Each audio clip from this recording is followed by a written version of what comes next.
Sometimes a mistake I see entrepreneurs make is you say, so what's your business? What do you do? And they give you the most complicated answer I've ever heard in a million years. Yeah. And you see people like, okay, cool. They're not contemptuous of you. They don't understand. And they're contemptuous of that. Right. So if you're introducing yourself, or you're explaining something, and you're like, gosh, Vanessa, I'm seeing this contempt everywhere. You are overcomplicating it. You need to go for clarity over confusion. People should be able to very quickly understand what you do and who you are and what you want from them.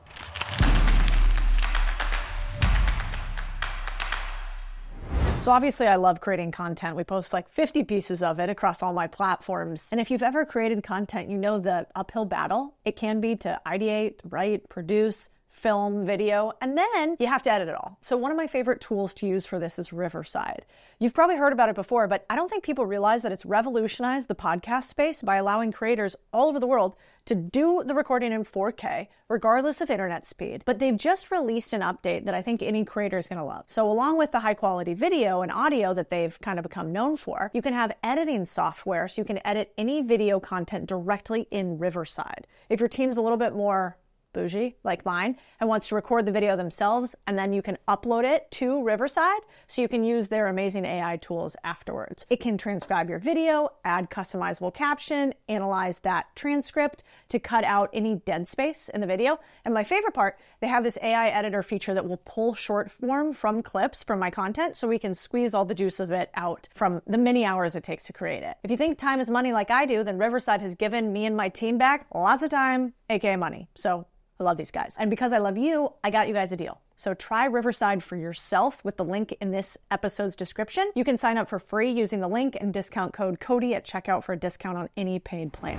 Welcome back to the Big Deal Podcast. I'm Codie Sanchez, and this podcast is for those of you who don't just want to be rich, but free and are willing to do what it takes to get there. Okay, this week we have on somebody that I go to every time I am struggling with how do I communicate with somebody, with why isn't my team doing what I want it to do, with why can't I get my husband to do what I want him to do. And her name is Vanessa Van Edwards. You guys might know her because she has one of the most popular TED Talks of all time on communication and the cues we give with our body that tell people things without us even moving our mouth. She runs something called Science of People, which is a large psychology-based business on how can we use behavioral cues in order for us to get what we want out of life, to live better lives, to be more successful. She also is a best-selling author ×2, frequently on Good Morning America, CNBC, MSNBC. You guys are kind of in for a treat because she has only done 2 podcasts this year, Mel Robbins and now mine. What I love about Vanessa is she talks about things that are applicable to our everyday lives that we can take away and take real action on,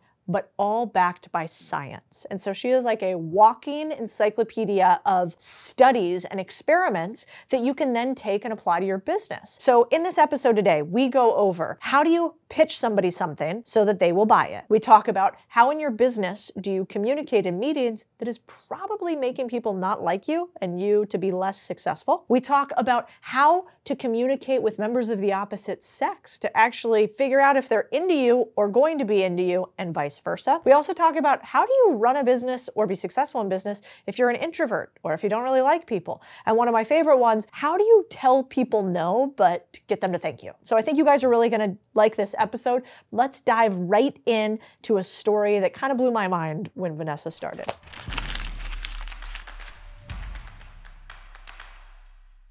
We gotta start with one of my favorite stories. Yes.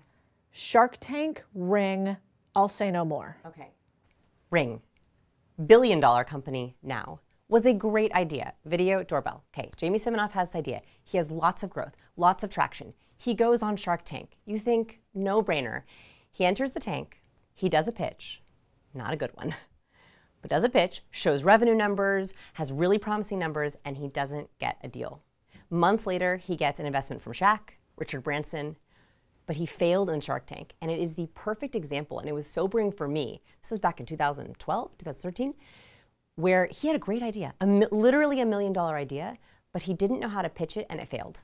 And that is the problem, is I think a lot of business owners have amazing ideas. Doesn't matter how good your idea is, if you don't know how to pitch it, it will not sell. Let's watch a second of this clip.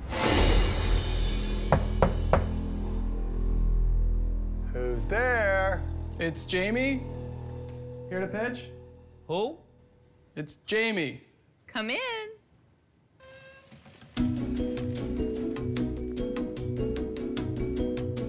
Sharks. Wouldn't it have been nice to know who was behind the door before you let me in? With my product, you can. What do you take away from this? What are the learning lessons so that we can only be the Ring founder after he became a billionaire, not during Shark Tank? Okay, so here's a big mistake that people make when they're pitching on stage, pitching on a video call, pitching to an investor, is they prep their pitch and not their first impression. But people decide how smart you are, how trustworthy you are, and if they're gonna like your idea when they first see you.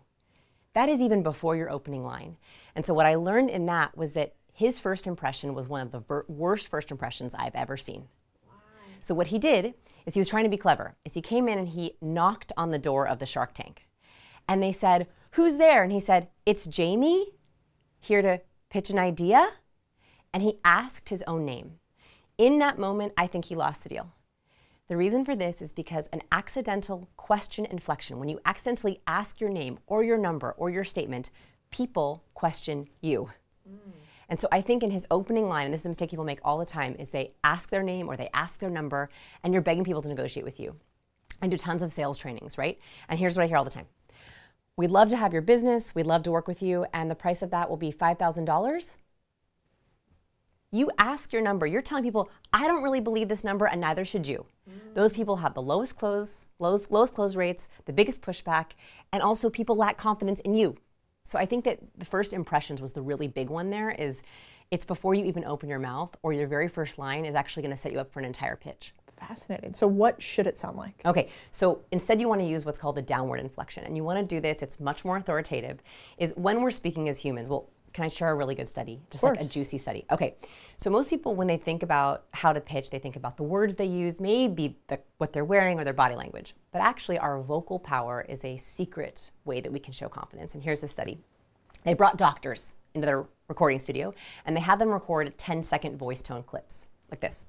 "Hi, my name is Dr. Edwards. I specialize in oncology, and I work at Children's Presbyterian Hospital." They took these clips and they warbled the words. So you could hear the pitch, the volume, the pace, the cadence, but not the actual words being said. Then they asked participants to listen to these clips, and the gobbledygook sounded like, I worked really hard on practicing. Nailed it. Nailed it. Yeah. Yes, thank you. So they listened to the clips and they said, how smart is this person? Do you like this person?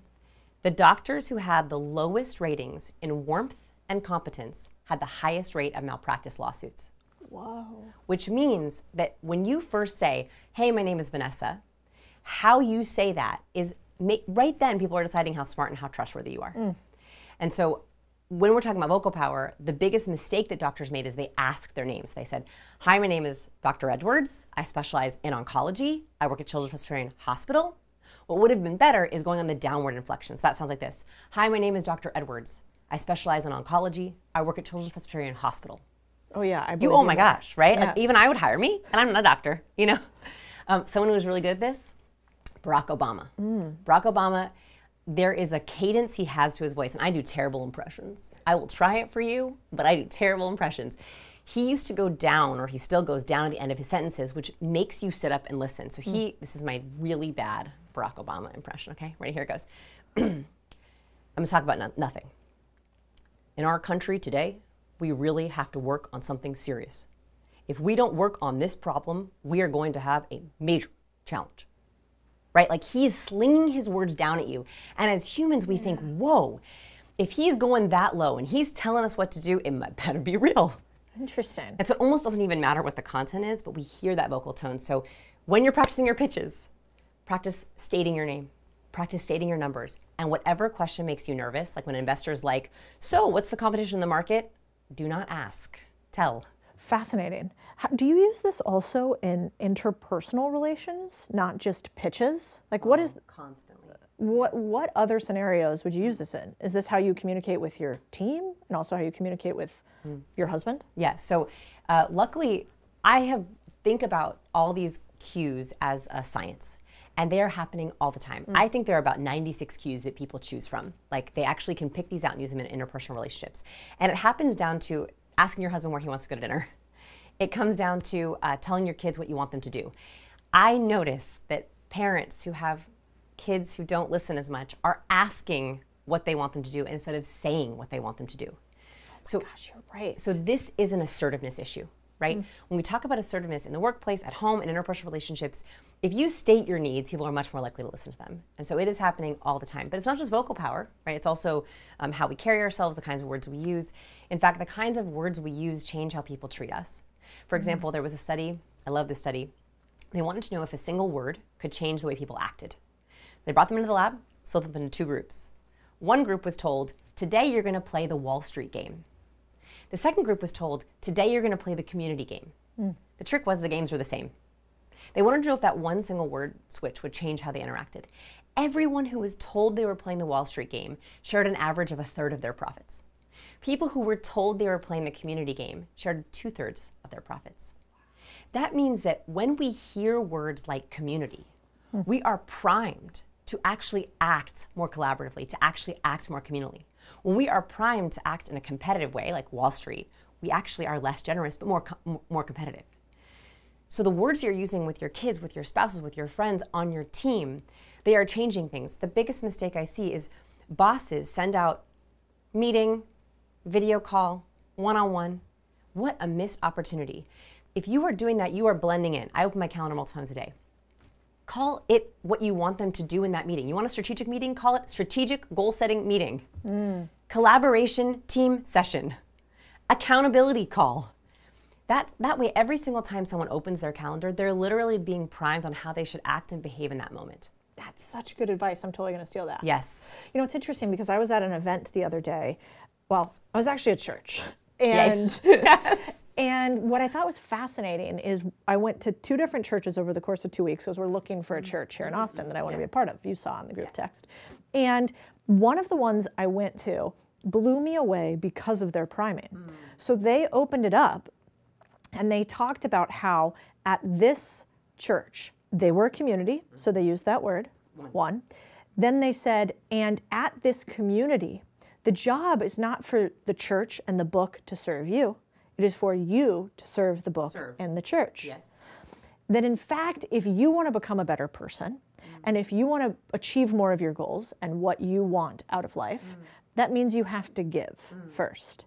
And so it was funny because I was listening to it. I was like, God, these chairs are sort of uncomfortable. You know, I was like, gosh, yeah, I'm like the lighting. This could be like a better setup. I'm critiquing what's happening in church, which is totally not normal.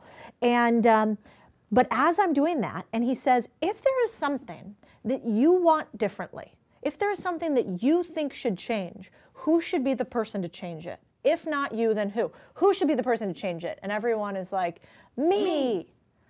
And I was like, oh, that's so good. Because what does that do? The second you in your event, in your company, then feel like there's something that needs to change, your employees will feel like they're the ones that can actually help you make the change. And that was a purposeful introduction. They thought and they said, what purpose are we going to give everyone? Because we are infectious, right? We are emotionally contagious as humans. And so you have to think, if I'm emotionally contagious, what contagion do I want to spread? Do I want to spread influence, power, persuasion, kindness, wealth, happiness? What are those things? You have to be purposeful. They were planning on what those words were going to be when they first got there. Same thing as your team meetings. What is the one word goal? Yeah. Is it collaboration or is it get it done, right? When you are starting a team call, here's my least favorite thing. People get on a team call and they go, well, we'll get started in a few. We'll let everyone log in. No, that is a wasted opportunity, and it means you're not being purposeful. No, your meetings start the moment you come on, if you're a boss, and they start with your intention for the meeting. All right, everyone, today we're going to do a big review, and I want to get really clear on some goals. But first, I want to start with tell me something good. Every team call I do, everyone on the team, because we're all remote, 2 of us are in Austin, we say, share something good. Because I noticed that we were starting accidentally on the negative. I think this is also, if you're a leader, we can do good by being good communicators. And so if you are starting your team calls with, oh, the traffic, the numbers, the problems, so stressed, so busy, so hectic, what a scarcity mindset that is, and you are contagious. You say you're stressed, you just infected your whole team with stress. because moods usually go from the top down. Yep. So I would rather you be positively contagious. That sets up such a good culture. It sets up such good loyalty. So I noticed my team calls were like negative, like accidentally so. So I was like, no, we are changing this. So everyone shares something good. You know what my team member told me? She said, every Tuesday we have our team call. And on Monday, I do more good things. So that you have. So she has something to share on Tuesdays. And so I think that part of this is about being more charismatic and having more influence and pitching your ideas. But part of it is also, let's spread more good. Like, let's be positively contagious. And that means being purposeful. That means no more accidental openers. Sorry I'm late, it's been so busy. Never ask someone. Explain what an accidental opener is, because that is a beautiful line. I think doing an accidental opener is the worst way for a leader to lead. Yes. Okay, accidental openers happen when you have whatever's the top of your mind and it comes out of your mouth and you've just changed the nature of the entire communication or interaction, right? So this is the question that, can we please go on a diet? No more. Been busy? Is it your busy season? Oh man, was that bad thing that happened last month still happening? Right? You are literally juicing bad. Right? So I like purposeful openers, right? So is create a norm in your team where you're adding a personal purposeful opener that people can prepare for that also respects your introverts. So I love my extroverted leaders, but extroverted leaders sometimes can actually turn off employees and lose them if they push them out of their introvert boundaries. So if you're like, we're gonna do a new icebreaker every single week, for an introvert, they're like, no, please, no. Right? So you have a norm on the team that we talk about something good, or we share something we've learned, or we do a goal review. Okay. Next is in your interpersonal in relationships is level up by asking better questions.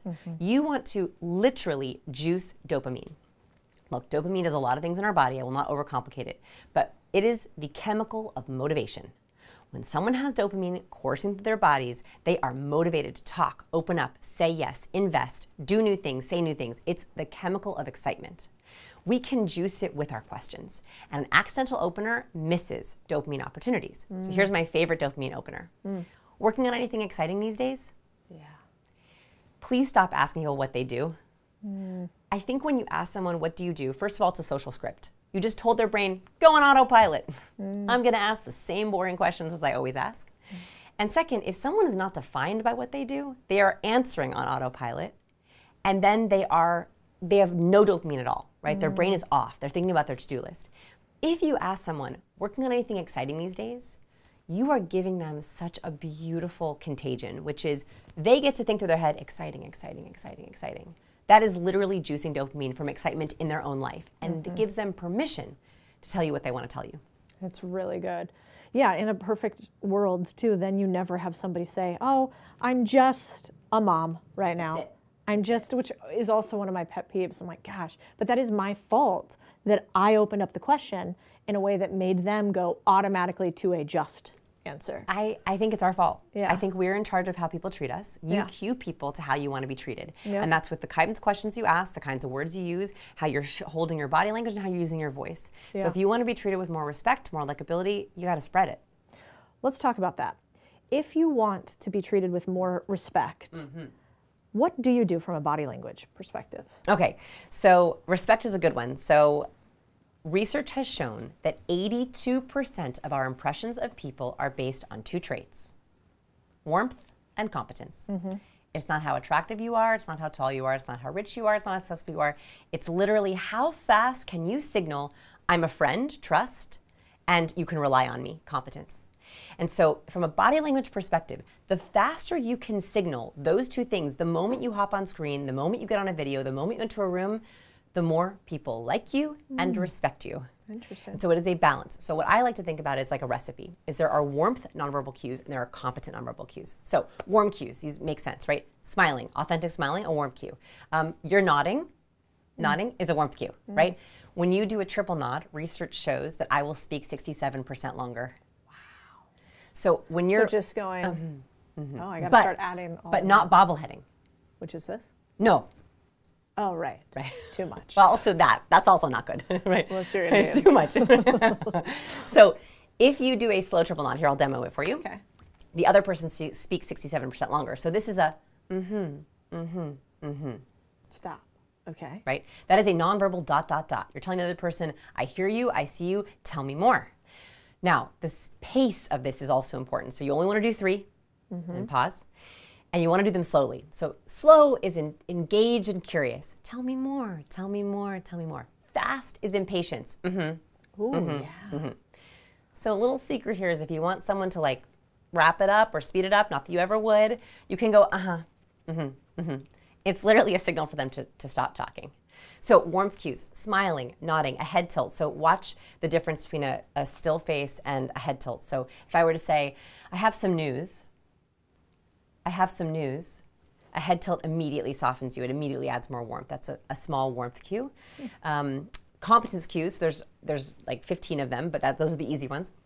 The competence cues, some of my favorites are like a steeple, right? So even this is just more wise and competent if it feels natural to you. Like some people look like don't be Mr. Burns, you know, like, right? So like you gotta kind of be careful. This is on my book cover and you love it, I know. I do love your book cover. Right?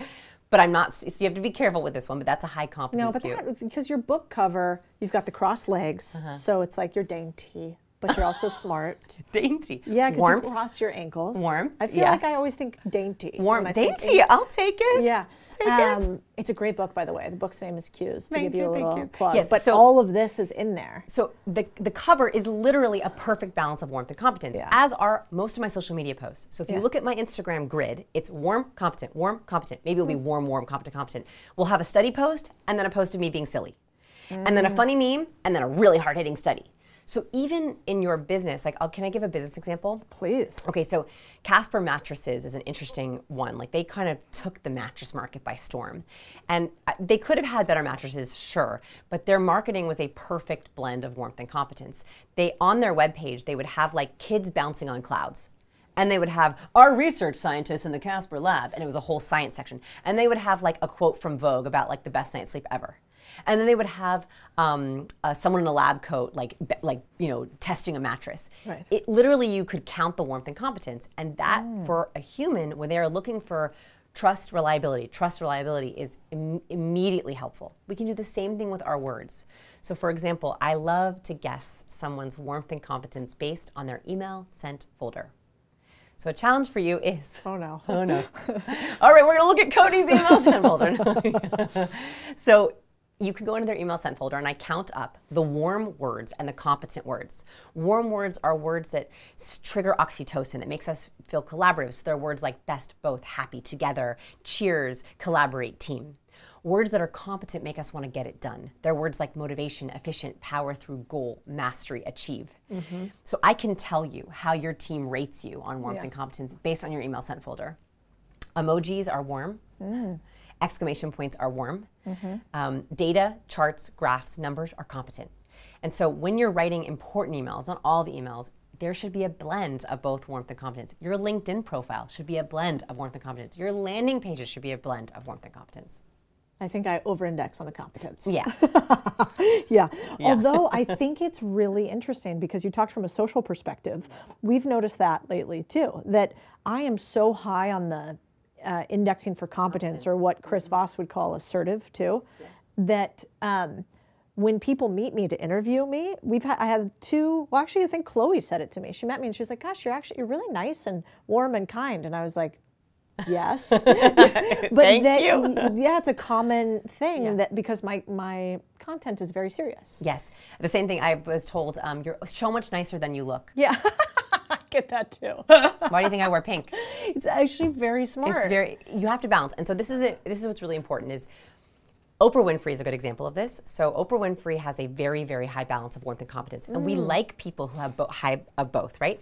But she's as a dial, right? It's like a thermostat. Right? Like we like it between 68 and 72. I don't want you to dial all the way, but like when Oprah Winfrey is with like a victim, she is crying with them, she is touching them, she's leaning in. Those are all warmth cues. When she's with like a political commentator, she changes. Her cues are much more competent. She's quieter. She's less facially expressive. She makes more eye contact. She's still with her body. She has less gestures. Those are all competent gestures. So you can also dial, and this is what I think the most advanced leaders do, and Jamie Siminoff learned to do this, going back to Ring. He learned to do this. I think that was a bad pitch in Shark Tank, which, by the way, it's not obviously bad. Like, if you were to go watch the pitch, you would be like, I don't know what happened, but something happened. Yeah. I think he learned how to pitch with both warmth and competence, as anyone can. Look at your slide deck, right? In your slide deck, it should not be all numbers and competence. In fact, the research says, and this is a quote, competence without warmth leaves people feeling suspicious. People will be suspicious of your ideas and your numbers if you do not know how to add warmth cues. And that is what you are struggling with, is you know instinctively, if I come across as too hard or too competent, people are suspicious of me, and they are. And that is because we have to have a balance of both.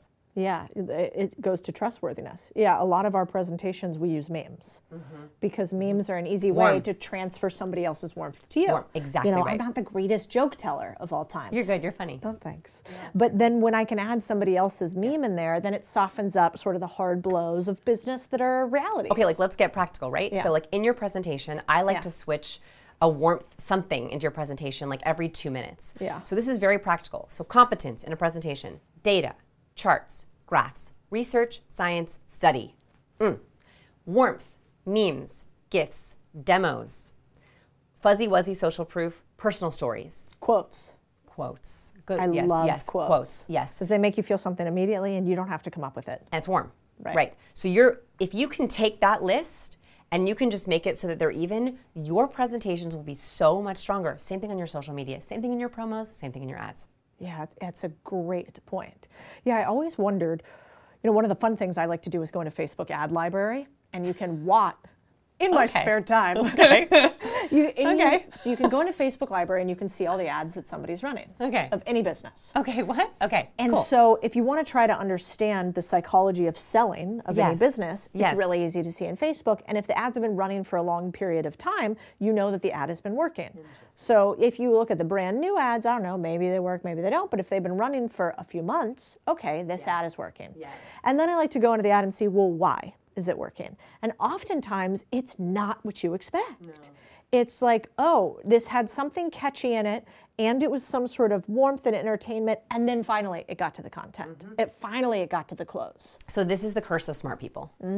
This is why we have so many failed entrepreneurs and failed businesses, is because they're super smart. And that is actually a problem in communication. Super smart people have great ideas. They have data to back it up. They have the whole plan. But if you do not know how to pitch your idea or package your idea with warmth, people will not believe it. And so smart people rely very heavily on, oh, I'm going to put an ad and say, 50% returns or 20% cheaper than the competitor. But people don't buy from just competence alone. They have to trust you first. Yeah, that's such a good point. Speaking of trust, it also reminds me that as the bigger you get, the bigger the target that you have. And, we love David until he becomes Goliath. And one thing that we've talked about before that I thought was genius is thinking about how somebody like Taylor Swift stays so high on the warmth scale when she is a billionaire, she is highly competent. Gorgeous. And she gets, her tickets are 5x more expensive than anybody else, and yet people love her. Can you talk a little bit about what you see in T Swift? So you're so generous, because actually I was totally making fun of T Swift. Okay, I love her, but I was making fun of her because she does a specific nonverbal cue that just kills me. Because it is, here's what it is. Whenever she walks into a room, you watch her documentary, half of the documentary is her doing what I call the humble cue, which is this. It's true. And so she's in a stadium, a sold out stadium with 50,000 people. And she's like, how did you all get here? Oh my gosh, for me? We love it. We love it. We love it because she's so successful. She so knows her stuff, but look at how humble she is, right? This is why these documentaries are working. This is why so many people are doing them, is because what do you see? It's like, oh, he's so successful. He's on stage, but then you see him making his own coffee. Yeah. Oh, he makes his own coffee. Oh, he spills a little. Oh, there's studies on this where Dr. Richard Wiseman had a model try to sell a blender in a mall, okay? A blender. And he did 2 trials of this experiment. One where she did a demo of the blender. Hi, good morning, folks. We're going to demo this blender for you. Strawberry, banana. Here's the blender, smoothies for all, okay? A perfect presentation. Then she had the second version of this, same words, same smoothie, same everything, but she spills the smoothie. Hi, everyone. So happy to sell you this blender. Strawberry, banana. Oh, no. Here's that smoothie for you. So sorry. The blender, when she made the mistake, she sold so many more of that blender when she made the mistake, because I think people were like, real, vulnerable. It's okay. And so when I talk about warmth, it's also vulnerability. It's also admitting the problem or the mistake or making a mistake or not having a perfect pitch, which for smart people, they are allergic to. Okay. Yeah, it's true. Allergic to it. I have so much respect for Mel Robbins. Yes. Because she's so good at showing her vulnerabilities and being honest about some of the stuff that's going on in the world. Yes. And I think that people see that and go, okay, if she's willing to share that, she must be real. Can I She tell must you be how real. she does it also? So she Yes. does it verbally, but here's a nonverbal cue that Mel uses, and I should make fun of Mel for this. She's the only other interview I did this year other than you. So this is her nonverbal cue. Ready? Guys, can I just tell you this one tip? She self-touches her face. yeah. Probably just like totally messed up No, everything. you look great. So the Why nonverbal, does that matter? Okay, so self-touching your face is a cue of anxiety or nervousness. It is also a vulnerability. So you will notice that I think Mel Robbins touches her face far more than any other influencer, and you know what? We love it. Interesting. We love it because we know instinctively. I think Cornell found that there were 4 behaviors, nonverbal behaviors, that trigger untrustworthiness, like make you not want to trust a person. Touching the face or the hair is one of them. Touching the stomach. Rubbing your arms, and I believe lack of eye contact. They just signal distrust. So when Mel gets on video and she self-touches, it immediately makes you think, oh, is she nervous? Oh, me too. Ah. Wait, but how does that work? So this usually makes you not like somebody or not trust somebody. I said signals untrustworthiness because we think of they're nervous. But if she's giving us really competent advice, we're like, oh, she's nervous, but she's giving us good advice. Interesting. I want to be very clear. All these cues do not have to do with your actual trust. Yeah. Right? Like, we're talking about perceptions of trust and competence, which are just as important as your actual trust and competence. And that's what I think a lot of smart people get wrong. Yeah. Is they think, I have the best system, I have the best business, and I'm trustworthy. Of course people will buy. And then they're shocked why no one buys, or they don't understand why their sales teams cannot close. It is because I listen in on these sales calls, and I can tell you down to the cue why they are not closing. And it is because they can have the best pitch in the world, the best script, but if they are giving away their competence, people will not believe them. Interesting. Yeah, and I think often when people try to sell in business, they try to maybe promise what they actually can deliver, which is like a good night's sleep, Casper mattress. And people go, that's too hard. There's no way you could possibly deliver that to me. And so they almost oversell the thing that they actually do, but they'd be better off saying, A pretty good night's sleep. yeah, a little bit better than your last night's sleep mattress. And people go, actually, that's probably doable. And I think that's a great, that's a great point in marketing and sales too. I think that their tagline was something like reliable prices with science-backed engineering. Like even their tagline was the perfect blend of warmth and competence words. And they were very honest with like, here are how our engineers have tested this mattress. And so you could kind of see the process. So another way you can add warmth is you can show behind the scenes. Like I think that like when you're showing behind the scenes, people are like, oh, she's real. Totally. And so like that's the other way, the other element you can add there is like real behind the scenes as well. Yeah, I don't think enough people, we talk about this a lot here too, which is document, don't create. And it's really hard to do actually because you're in it, you're working. But if you can actually document, okay, we're going to save a business today. Okay, we just closed on a deal right here. Then people actually can see you doing it in a world with the lowest trust levels since before the age of the internet. It's necessary. So it's smart. Now I want to talk a little bit about I think a lot of times in first interactions, we're scared. We're scared to pitch. We're scared for an interview. We're scared to sell. Can you hide fear? Does it matter? Can other people feel that? You're not going to like this answer very much, but our emotions are contagious. And so if you're afraid, people will pick up on it. So there's a study that changed the way that I think about this, which is they brought people into their lab and they split them up into 2 different groups. One group, they wore sweatsuits and ran on a treadmill. So that they got sweat into this suit and they collected the sweat. The second group, they said, you're going to skydive for the first time. Put them in sweatsuits and push them out of a plane. They took the 2 samples of sweat. This is where it gets kind of gross. They asked unsuspecting participants to smell both of the sweat. They had no idea what they were smelling in an fMRI machine. everyone who smelled the fear sweat, the skydiving sweat, caught the fear. They had no idea what they were smelling, but their amygdala lit up where they were afraid. What this shows us is that when you are afraid, you are sending off all kinds of signals that you don't even realize. Not only your face, not only your voice, but also even your chemical physiology. And so this is why I think it's really critically important for my introverted entrepreneurs, my introverted business owners, is you got to get yourself right before you walk into a room, and you got to know your stuff, right? Like no one can fake warmth and competence. I can give you the cues to help, but if you are truly afraid that you don't know your numbers or you don't know your stuff, people are going to pick up on it. That I think is the definition of inauthenticity, right? Is like you're faking a number or you're faking warmth with someone.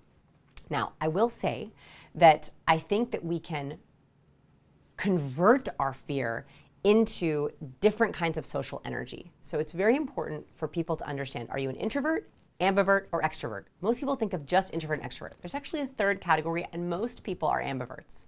And you have to be very precise about what causes you fear or drains your battery and what gives you energy. For example, I am an ambivert. I can kind of switch between the two. I know who gives me energy. Like I leave being like, yes. Like when we hang out with our group of girlfriends, I feel energized after. I don't feel drained. Whereas I have certain people where I'm like in a coma afterwards, right? We've all felt that. Right. So you got to know who are the people, what are the places, who are the teammates or the tasks that drain you the fastest. And then you should divide your energy like a social battery. That helps conquer the fear, because being a little bit afraid because you're nervous is not a bad thing, but being drained and afraid, that's a deal breaker. That's a great point. So basically you could, even if you're scared, you could at least be prepared to be scared. Exactly. And you can know, okay, I'm bringing my favorite team member, I'm bringing my favorite wing woman. I love my deck. I just redesigned my slides. It's gorgeous. I have warmth and competence. That's going to make me feel good. So even though you're a little bit afraid pitching out there, you know your stuff. You know your deck. You have your wing woman, and you're doing it at an ideal time for you, right? Like you can begin to we can game our energy in that way, and that's really important on teams as well. Like you should know your team members, who's introverted and who's extroverted on your team, who's ambiverted on your team. Your introverts, never put them on the spot for collaboration. That's an insult to them, right? If you want them to collaborate or share their idea, send them an email ahead of time and say, hey, tomorrow we're doing a strategy session. I'm gonna be talking about some big ideas for X in the fall. I would love your ideas on how we can do things differently. Interesting. That gives them 24 hours to prepare for it, as opposed to in the room, they're going to trigger fear, right? You're going to say, what are your ideas on X for the fall? And they're going to be like, huh. Not because they're not smart, but because they're in a situation that makes them feel uncomfortable. What personality tests do you use for your team in order to tell who is what? Okay, so I highly recommend, if you're going to hire, do behavioral interviewing. So that's less like skill and strength based, and that's more behavior based. And my favorite practice for hiring is doing alphabet work. So this is basically figuring out what is your ABCD work and what is their ABCD work. Very simply, this is your A work is work that you are better at than most people. Like, what are you better at than most people? Where do you hit flow? What are you most productive in? A work, tasks and communication. B work is the trick. B work is what trips up my smart people. B work you're pretty good at, but you're not great at it. You're not better than everyone at it. And you can get away with it, but you kind of dread it. C work, you're average. You do it just like everyone else. It kind of clunky, it kind of takes you a while, and you can get by. D work is work you are terrible at. You're worse than most people, and it's gonna look terrible. The mistake that people make when they hire is they hire people who have their A work, and then they hire the person, and then you both want the A work. You are better off hiring someone who is opposite to you. Their D work is your A work is their D work. Or if you really, really want to be efficient, hire someone who's you can give away your B work to. B work, I think, slows most people down. We were talking about this earlier, is if you can give away your B work to give more time for A work, you're so much more efficient. And so you want to think very strategically about what's the behavior of how people are thinking. Yeah, that's really good. You know, in that vein, I think a lot of times in our businesses, it's not just, are they competent and can this person come in and do the task? Yes, which not would skill-based, that's A, skill-based. B, C, or D. But it's also, who are they as a human? And I think about this in a way like, you know, what is better to have in your business as a coworker? Is it better to have a toxic coworker, or is it better to have sort of a fake coworker that you're a little ambivalent with? Like, what's the difference between the two? Okay, I have a very strong opinion on this, which is I prefer a toxic coworker to a frenemy. I prefer a toxic worker to a fake friend. Here's why. When we know someone is toxic or difficult, we are very clear in our head. We don't go to lunch with them. We don't need to catch up on the weekend. We know their strength and their skills, and that's what we go to them for. And then we create parameters around their difficulty. When you're fake with someone or you're ambivalent, and I call this like a fake friend, when you're like, do I like them? Yeah. Are they doing a good job? Do they like me? Right, like this is people, it's also with friends, who you're like, was that a neg? Like, was that passive aggressive? Or are they actually supporting me? That actually drains you far faster than a toxic person. There's a study about this, so they did it with police officers, and they categorized everyone's relationships in this precinct. And they found that the officers who had more ambivalent relationships, like relationships with the coworkers where they were like, do I want to go to lunch with them or would I rather eat a sandwich alone? The more ambivalent relationships they had, the worse their happiness was, the more sick days they took, the lower their workplace satisfaction. Actually, police officers who had more toxic coworkers were totally okay because they knew that's not my person. Yeah. So I think that a lot of this, especially as adults, is like, who are my people? Great, that's my person and that's my person and that's not my person, that's not my person. When you are very clear on that, that actually helps you streamline your social energy. If you are not sure if someone likes you, if you are not sure that someone's not doing a good job, it's time to make a change. That's so interesting. Have you ever thought that it wasn't working with somebody or that they weren't the right person, made a decision, made a change, let them go, moved on and regretted it? No. I know, me neither. Isn't that crazy? It's actually fascinating because I've asked every leader every time that question. No. Never have I had a leader Never. go, dang it, I wish I hadn't let that person go. Never. Dang it, I wish I still hung out with that person. Same with friends. Why do we wait so long and like beat ourselves up so much about it? Because we're human. If that's the answer. I mean, we're human, we feel Yeah. bad. You Yeah. know, and also like we're hopeful, Yeah. right? Like I am fundamentally a believer in the good of human beings, and so we really want to make it work. Like we really try, and we hope that they're going to change or we're going to change. But you know what? You're doing them a disservice. Yeah, I've realized the exact same thing. And often you don't need to have a God complex. If it's not working out for them with you, they are probably perfectly suited for something else and somebody else, and you're holding them back by keeping them with you. That's how I feel. We just did something really cool. If you've ever thought about buying a business or want to understand what the word seller financing means, you've got to try this. So basically you fill out this application right here and we sort every single human who comes through this list to the right tool and resource for them when it comes to buying a business, when it comes to finding financing for buying a business, and when it comes to building a business. So you get directed to our member of experience or one of our members of experience, and they find the right tools and resources for you. Some of this stuff is just free. Like, oh, hey, you don't understand seller financing? Here's an article for you. Some of it is, wow, you really are ready for the 303 level. You should do the workshop. Some of it is like, you know what? Start here with our first little entry guide. I want to make sure that I get every single human only what they need when they need it to become an owner. You might like this. Hit the link in the description below and we will sort you to figure out what kind of business buyer are you. So let's say you are hiring and you want to figure out if somebody's lying to you or not. How do you do that? Okay, my favorite topic. So I love lie detection research. In fact, we've done a lot of research in our lab on, we've had people submit videos of themselves lying. We have a whole process for doing it. And then we analyze them for cues, looking for patterns. And there is no Pinocchio's nose. There's no one cue that says someone's lying, but there are statistical cues to deceive. There are cues that we saw over and over again in the lying answers. So here are a couple of those lie detection cues. So the first, most obvious one is when something's incongruent. So someone says something, but their body shows another. So I'll give you a really good example. One of the challenges we have them do is 2 truths and a lie, where they say 2 truths about themselves and a lie. On the lie, so many people shook their head no. Whoa. So if you'll see this, if you're like, so like, what do you think of the new girl? You know, she's great. Yeah. So a nod, not in India, Pakistan, and Bulgaria. So that's a cultural note on that one. I try to be careful with my universality, but for nodding, if someone says yes, they should be shaking their head yes or neutral. Right. If someone says no, they should be shaking their head no. And you will often catch a lie when someone is incongruent. When they're like my daughter, I'll be like, did you take an extra cookie? No. Right, and she'll shake her head yes. And I'm like, are you sure? Right, like I know. Another incongruent is people will flash a micro expression that is counter to what they're saying. Like a big one with lying is disgust. Lying makes us feel dirty. We do not like to lie. We know it can get us into trouble. And so oftentimes when people lie, they flash a disgust microexpression. Here's what a disgust microexpression looks like. When we crinkle our nose up and flash the upper whites of our teeth like this. So you'll see, it's very unnatural if you try it. It doesn't feel very You don't good. do this naturally, but here's what it looks like when someone's lying. So what do you think about the new girl? Yeah, she's great. Yeah. And they're holding that disgust expression, which means not really. Not really. And that's your opportunity.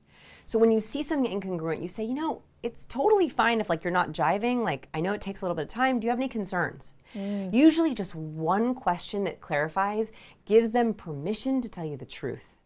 And so you want to look for incongruent nods. You want to look for incongruent facial expressions, or the big obvious one is a fake smile when someone says they're happy. This is important for sales and important for hiring, right? So if someone says, yeah, I would be so happy to work here. Right? And their smile is on the bottom half of their face. The only true indicator of a smile is when these upper cheek muscles are activated. So anyone can fake smile, right? I can do this all day long and not actually feel happy. But only 1 in 10 people can consciously activate these muscles up What here. if we get Botox? Hard. She might never Hard. be able to tell. Don't go to California. Although I watch have a lot out. of expression right now. You got a lot of expression. I'm overdue. Also, I don't think you can actually Botox your entire cheek. No, well, I bet you could. Well, but I don't maybe think not. you should. Any activation up here is good. It's a good indicator of happiness. Because so if someone, this is important, I think, also for looking for authenticity. So right, if someone's like, yeah, I love your company and I've just been following you for years and I just think this is a dream job. Do a real one. Do a real one for me. I love your company. I Right. think it's so amazing. I've been following you for years. Yeah. Interesting. Right? That hit my upper cheek muscles. I can consciously activate muscles because I've trained them, but a lot of people cannot. And so you're looking for why did she say she was happy, but she wasn't actually happy? Same thing with contempt. So I think this is the most powerful of the microexpressions. It's one of my favorite cues. It's a one-sided mouth raise. So this, smirk. First of all, make sure you don't have it in your profile pictures. That is a microexpression of contempt. Whoa. So negativity, disdain, scorn. So if you're with someone and you say, the benefits package actually only includes about 7 vacation days, are you okay with that? Yeah, that's fine. Not okay. Not fine. Not fine. You're going to get pushback on that. That's going to create resentment. Contempt is a beast of an emotion because it is the seed of disrespect. So Dr. John Gottman, marriage and family counselor, he did a huge research experiment on married couples. He wanted to know if he could predict divorce. He filmed these couples. He did in-depth history of these couples. He followed them for years. He found there was one single indicator of which couple would get divorced. And it was in the initial intake interview, one member of the couple showed contempt towards the other. So I can watch a silent video of a couple and tell you with pretty good accuracy if they're going to get divorced. He can watch a silent video of a couple, and predict with 93.7% accuracy if that couple will get divorced within 30 years. And that is because contempt, when it comes up, it's a better than, it's scorn. If it's not addressed, it festers and it grows. And that's how you get, at the end of a marriage, people can't even look at each other. And so if you have an employee or a friend or a partner who is showing contempt at you or something you say, immediately pause and address it. What can we do here? How are you really feeling about this? Is there anything you want to tell me? That is an opportunity for you to find out what is really going on. Brilliant. So you notice that somebody in your company has contempt. Yes. Because they're doing something like this. They're doing a fake One smile. we have fake smile, one-sided mouth raise. Yep. And then the next thing that you do is you note it, and without going direct at it, you don't say, you look, you say... You can try that, but not going to go great. You say what? Okay, so you have 2 options here, right? So you can just note it as a leader, especially if it's in a team meeting. You just noted it, right? And also what it's about. Sometimes people show contempt because they had a bad day. Yeah. Right? Maybe you mentioned the weekend and they don't like what they have planned for the weekend. So it's only if it's relevant to something that you can actually do or change. Also, you might not be able to change something, and you should just note, okay, they're going to not feel good about that. Then you have the choice of how are you going to pursue. I personally like just information gathering, right? So, hey, I just wanted to follow up with you on the meeting, either by email or in person, whichever you prefer. How are you feeling about this change? How are you feeling about the update? I just want to check in with you and see how everything's going. Do you have any questions for me? Right? That open-ended is step 1. Step 2 is, what do they usually say at that point? Do they usually... oh my gosh, usually they're like, oh, thank goodness you asked me, because let me tell you, I am not happy about this new rollout, and Yeah. Right? So that's option one. And almost always that works. The second option is you can try again. So you can be like, you can break up the option again. You just want to go over it, make sure it all makes sense. Sometimes people are contemptuous when they're confused. You get some people who are like, why don't I understand this? They're contemptuous about it. So sometimes just re-explaining it again, you don't see the contempt, good, right? So oftentimes it can even be a clarity issue. Like sometimes a mistake I see entrepreneurs make is you say, so what's your business? What do you do? And then they give you the most complicated answer I've ever heard in a million years. Yeah. And you see people like, okay, cool. Right? They're not contemptuous of you. They don't understand. And they're contemptuous of that. Right. So if you're introducing yourself, you're explaining something, you're like, gosh, Vanessa, I'm seeing this contempt everywhere. You are overcomplicating it. You need to go for clarity over confusion. People should be able to very quickly understand what you do and who you are and what you want from them. Now I find myself smirking because you've Don't done do it so that. many times. No, you're mirroring me. I'm mirroring you. Okay, so that's a funny thing is also like mirror neurons are absolutely unconscious, and now you probably want to smirk because you can see I'm activating these muscles, right? And you're even doing the same side, which is kind of funny. So that is a very human response. So mirror neurons activate when we see someone make an emotion. This is another reason why emotions are contagious. If you show up and you were excited about your business, excited about whatever you're pitching, that you're showing so many cues of excitement, and then you can't help but smile with me.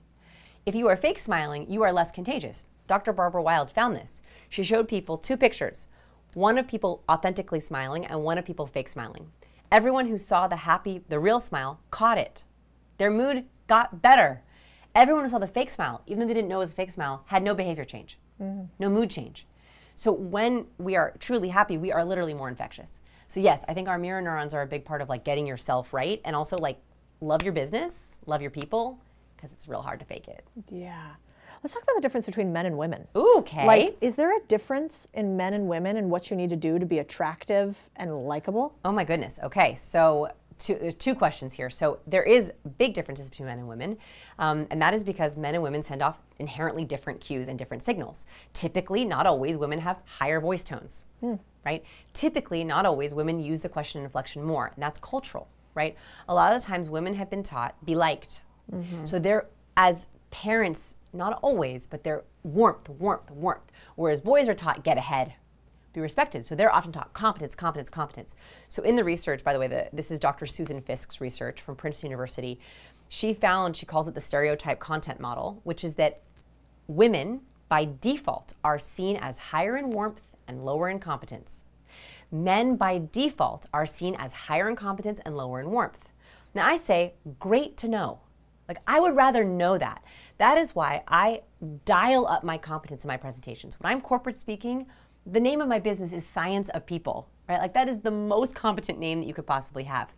Because I know I'm fighting a default that's higher in warmth. But I also use that to my advantage sometimes as well.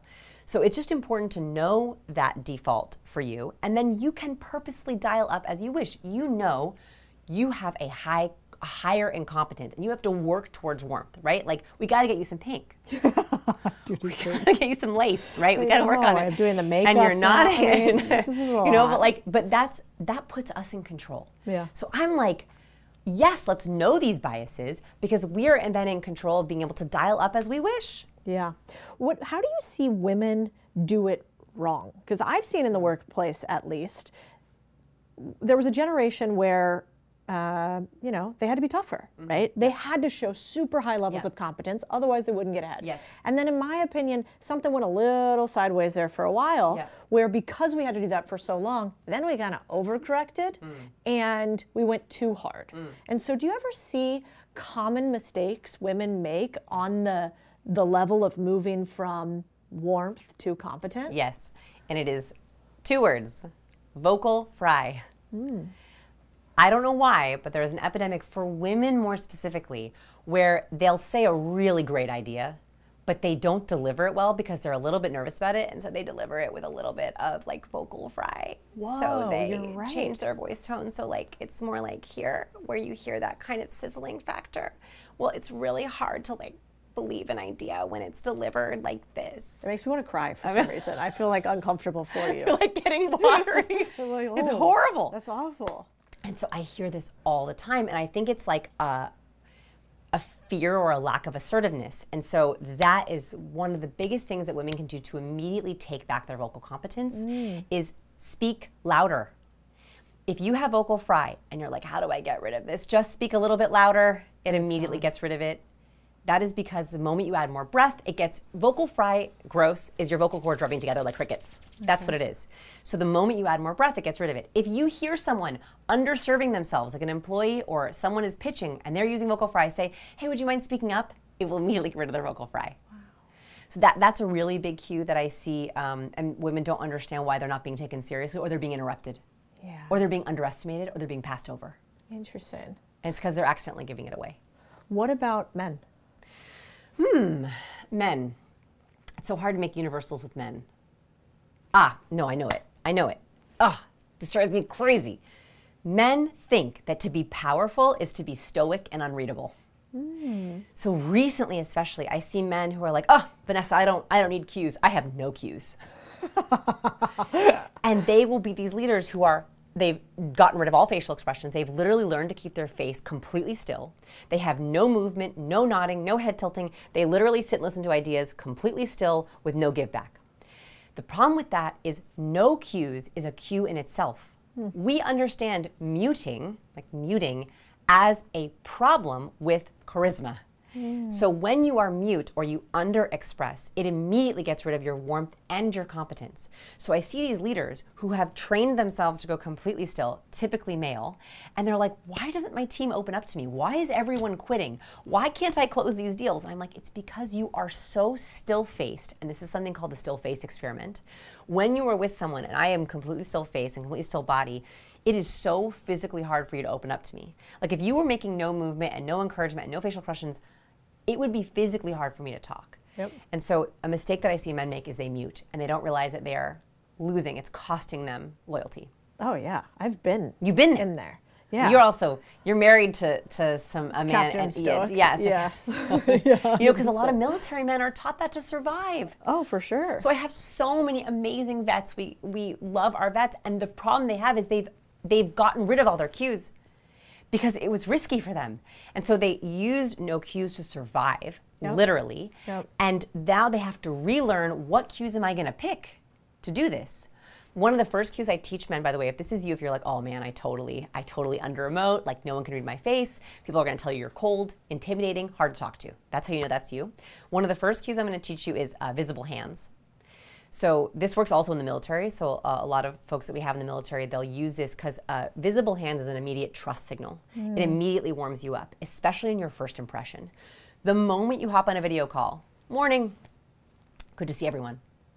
That one cue, it wasn't a lot of movement, but it's very easy to do. It's a greeting, it's warmth, right? When you're talking, the more you can have your palms out, palms visible, we love to see a palm. It's an immediate warmth cue. Interesting. And it's much easier typically for men than like, howdy, they're not gonna do that with their face. So like, even like, let me tell you about an idea that we have coming up.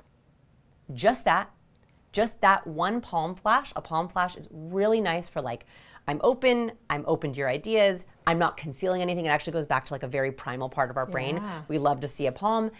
We at our lab, I analyzed thousands of hours of TED Talks with my team looking for patterns. And what we found was the difference between the viral TED Talks and the least viral TED Talks were the most viral TED speakers used an average of over 400 hand gestures in 18 minutes. Whereas the least viewed TED Talks used about 270 gestures in 18 minutes. What's happening here? The best TED Talks all start the same way, like this. Today, I want to talk to you about a big idea. We're going to talk about 3 different ways it can change your life. Right? That is true. They're all like that, and it's also the TED Talk voice, right? Like, there is a TED Talk voice, and like for some reason, like I can be like, I'm going to say something, and it's going to be so important, and you just know that because of the words that I'm using. And that voice tone tells you that this is something that we have to remember, because you know what? 30% of people believe that, right? Like, I'm not saying anything, but like my vocal tone is cueing you. So there's a voice tone for TED and there's a hand gesture for TED. First of all, the best TED talkers, they greet everyone on stage with an open gesture, right? Big open gestures, and then they typically align their gestures with their words. The most competent, charismatic speakers are explaining their concepts to you with their visual gestures and their words. So if I were to say to you, Codie, I have a really big idea, It's huge. You're like, it's not, Vanessa. I can see how small it is. It's really small. And that is because your brain believes my gesture more than my word. They've actually shown that gestures carry more weight than words because it's hard to lie with our gestures. Like, let's try an experiment. I want you to say 3, but hold up 5. Okay, ready? 3. Horribly hard. Hard to do. Hard. Yeah. You can try that. It's I so thought hard. you gave me a little time. I pictured it in my head, Yeah, and I could do it. Your brain does not like lying with gestures. Interesting. So very charismatic speakers, they get on TED stage, they have visible gestures. This is for all my stoic men, right? You have a visible gesture, and then you're going to align. So if you have 3 big ideas, just hold 3 big ideas, right? If we have phase 1 and phase 2, we have those 2 phases. It's very easy for you to picture that. Politically, you'll notice that very good political speakers, they are literally outlining their talk for you with their gestures. If they have a really small idea, they're like, this is no big deal. Look how small it is, right? If they're like, this is a big problem, you're like, whoa, it's beach ball big. It's big, It's huge. right? Right? If they're like, and you'll notice some people will be like, the other guys over here. And every time they talk about those other guys, they show disgust. And like it's smelly, that hand. And you begin to associate that hand with those bad guys. And then he or she doesn't even have to say about those guys. You just know those horrible guys. Interesting. So like that makes it easier for our brains to grok very complicated concepts. I'm getting ahead of myself, but I think that it's important for people to think about both. How many views did your TED Talk get? Over 4 million, girl. Yeah, you were like one of the most viewed TED Talks of all time. Oh, right? all time. I don't know, all time. But that research got me my TED Talk. That's wild. The research on TED and how we're contagious from stage is what got me that. So one other thing that I want to talk about is, do you feel like we nailed the how you got tricked into a bad hire, the ABCD? I thought we did too. I did it with a different question. I liked it. What about the biggest mistakes that people can make in communicating their ideas internally to their company, not just externally? So we talked about how to open up meetings, we talked about how to do pitches, but you and I obsess all day when we're talking about how do we build bigger companies and how do we sell internally, and I don't think a lot of people think about that. So what do bad leaders do, or what mistakes do we make when we communicate internally? What people don't realize is that your internal marketing to your team is just as important as your external marketing. You've got to get your team on board on an idea. And I think the mistake that people make is they frame ideas or initiatives or phases as like vitamins, as like, this is good for the team. So like a vitamin idea would be like, guys, our software is really out of date and we got to switch to that new LMS, we got to switch to that new, CRM software. It's going to be good for the team. I know it's going to be painful, but we got to do it. What team member is going to be like, yeah, whoa. Yeah. You as a business owner can do vitamin things for your business. You can do things that are good for the business that have short-term pain, but long-term gain.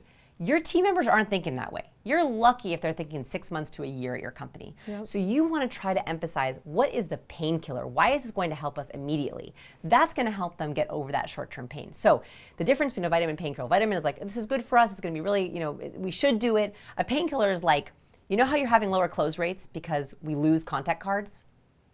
That problem will be gone next week, literally gone. Now, we're gonna have to set up some stuff, we're gonna have to do the back end, but that will no longer be a complaint for you. It fixes the problem in day 1. Now that's one feature of the new CRM or the new software, but if you know that as a complaint of your sales team, that's how you're going to your sales team. That pain point you've been coming to me about for the last 6 months, it's gonna fix it. Done. I prioritize that for you. Now, there's 15 other things that has to be done, but boy, oh boy, don't you want to get rid of that headache. And maybe for the HR team, it's like, hey, you know how it's been a nightmare tracking all the contact with people? No more. This totally fixes all of it. It puts it all in one place. Brilliant. So it's painkillers, not vitamins, even internally. Yeah. We talk a lot about issues with communicating with our spouses, because we're actually buddies in real life. Yes. And we also have a friend who's like sort of a relationship guru person. So I know you and I typically don't love to talk about our relationships publicly. So let's do it like externally. But like these days, man, I mean, we have people getting married later than ever. We have people having less sex. We have people being in less committed relationships. Divorce is up. Divorce is up. I think it's hard for young people finding somebody. What advice do you have, or what research do you have to show how to better connect with a member of the opposite sex if you're single? Okay, so I want to actually answer this in 2 ways. I want to answer it for single people, and I want to answer it for coupled people. Let's do it. Okay, so this is amazing research. It changed my relationship with my husband and actually some close family members, which is Dr. Dan McAdams found that we connect through 3 different levels. When we're with someone, we're trying to pass through first, level 1, general traits. What do you do? Where you're from? What's your value system? Very, very basics. Level 2, personal concerns. What worries you? What are your motivations? What are your goals? Level 3, the hardest one, we're not there with most people in our life, self-narrative. What is the story you tell yourself about yourself? And so in single people, I think what's really important is understanding those 3 levels and knowing how to break through from level 1 to level 3. You can do this with 15 questions. So we've actually been diving into this research, and I found 5 questions for each level that you can actually use to break through. So for example, in the very first level, I want you to ask about, so this is not just what do you do, it's what excites you, what's been the highlight of your week, what are you learning right now? Those are questions that are like, not just like, where do you vacation? Like, not just like, oh, what do you do for fun, right? Like, they're questions that are actually beginning to untangle some deeper connective tissue. Then you want to try to graduate. Like, you want to actually move to level 2 questions. Level 2 questions are, you know you're on level 2 with someone if you know, what do they worry about when they fall asleep at night? What do they think about when they get up in the morning? If you don't know the answer to those questions, you're not close enough, right? Like, I think I probably know what keeps you up at night and what gets you up in the morning. I think you know that about me too, right? So you should also be doing this with your friends, but literally asking, like, what worries you? What's the thing that keeps you up at night? What motivates you? What are you driving towards? What's your biggest goal this year? So those are value-based personality questions. And the last level, and this is the hardest one, is what's the story they tell themselves about themselves? I think what's really important is you want to know what their narrative is. And in our research, and this is new research, I'm finding there are basically 3 different self-narratives, and you want to know what you're getting into. The first one is my favorite. It's a hero self-narrative. You want a hero if you can in a relationship. A hero self-narrative is something like this. I have challenges and problems, but with hard work and grit and determination, I overcome them. And that is their narrative for everything. Their childhood, their work, their workout routine, like you have choose your heart, like that is a perfect example of a hero self-narrative. You'll find something, conquer it, and then be done with it, have success with it. You like that, because in a relationship, that sets you up for success. They know it's not easy, right? Like they know it might take a little bit of hard work, but they want the success. The second self-narrative, I call a healer self-narrative. This is typically someone who their entire life is giving. Like they're always trying to fix and heal. They're typically in social work, teaching, the medical profession. They are givers. And that can be a problem. It's not a bad thing, but it can be a problem because they typically are people pleasers. They typically don't stand up for themselves. They're also the friend who says yes to everything and then cancels last minute. Right? Like, you know, because they cannot say no in the moment because they really want to, but they are so overextended. But you should know that going into a relationship that you might have to stand up for them and they will probably overextend themselves, right? Or you might be in a relationship where you want a healer. The last one is the one you want to watch out for, which is a victim self-narrative. A victim self-narrative starts like the hero. Challenges, mistakes, problems, but they couldn't overcome. That no matter how hard they worked, they weren't able to change anything. They typically are the ones who feel they have very bad luck, and over again, these are the friends where it's like, nothing's ever fixed, you give them advice, they can't figure it out, woe is me, everyone's against me. You want to watch out for that because they will never be able to get out of that if that's how they see their whole life. That's literally their narrative about how their life goes. So as a single person, if you can try to answer those questions, go through them, I'm happy to give them away, they're on my website. Ask those questions early, send them to your group chats. Ask the first 3 and then the second 3 and then like ask them on different dates because then you're purposely connecting and you're moving up the levels. If you're in a relationship, I highly recommend do all 15 questions once a year. Yeah, it's brilliant. The answers change. It is amazing when I ask my husband some of these questions, how his answers have changed. I've been with my husband for 18 years. And it is amazing how much his answers and my answers have changed. And so every year on our anniversary, we ask and answer all 15 questions. And that has been a game changer. I'll give you one example with a friend. So one of the level 3 questions is what book, movie, or TV character is most like you and why? It's a value-based question. So it's not like who looks like you. It's like what character really has values like you. I had a really good friend I'd known for years. I thought we were super close. I was like, oh yeah, we're on level 3. Mom of 3, stay-at-home mom, funny, smart. I was like, oh yeah, her self-narrative is probably like a funny TV mom. Like that's her. I asked her this question. Immediately, she's like, oh, Katniss Everdeen from the Hunger Games. I was like, what? She's like, oh yeah, I feel like I'm surviving every day. We had the best conversation that we had ever had. She was living a life that I had no idea. True hero self-narrative, which I knew, but I had no idea how much struggle she was having. And so these questions unlock aspects of people that truly can change and level up your connections. It's so beautiful too, because all anybody really wants is somebody to listen to them and somebody to show them a little love. And someone to understand them. Yeah. You want to be listened to, but you also want to be understood. Yeah, that's true. These questions are seeking to understand. That's right. Because it's not enough to just listen. Yeah, I hear you. I don't really understand. I don't really care. Exactly. So Totally these questions are not just like, what do you do for fun? Oh, that's cool. I don't like that. Yeah. Right? These are like questions that are specifically geared toward like, what is the narrative in their head? Yeah. And if you're going to be with someone in a marriage or a friendship, you want to know how they're talking to themselves, because you know what? That's going to be how they talk to you. Yeah, it's brilliant. Yeah, and also I think on top of that, how much more interesting are you if your conversations go that way? I mean, could you imagine a first date, you have those 15 questions prepped, you weave them in, don't be a psychopath and like, interrogate them through the questions. I mean, don't do it. I feel like, but if you weave that in with like the, you can't start with. And the level 1 questions are actually like that. Like, right. You can't what are you be excited like, about what's right your deepest fear? Date right, 1. Exactly. No, that's level 2. And actually that's a mistake that people make in dating, is they are trying to speed up. They're like trying to speed up the connection. So they ask level 2 question, the person is like totally freaked out. No, level 1 questions are like sneakers. They're like sneaky questions. Like they're getting to a little bit of depth. They don't sound really bad. So yeah, you want to weave them in. I also am like a big fan of like, listen, like I watched this great podcast with Codie and Vanessa, and they had these 15 questions for new couples. Like, would you be willing to try the first 3? Cute. Right? Like transparent, warm, vulnerable. Like you're competent, you're listening to Codie's podcast. Yeah. You're warm and you really want to ask them.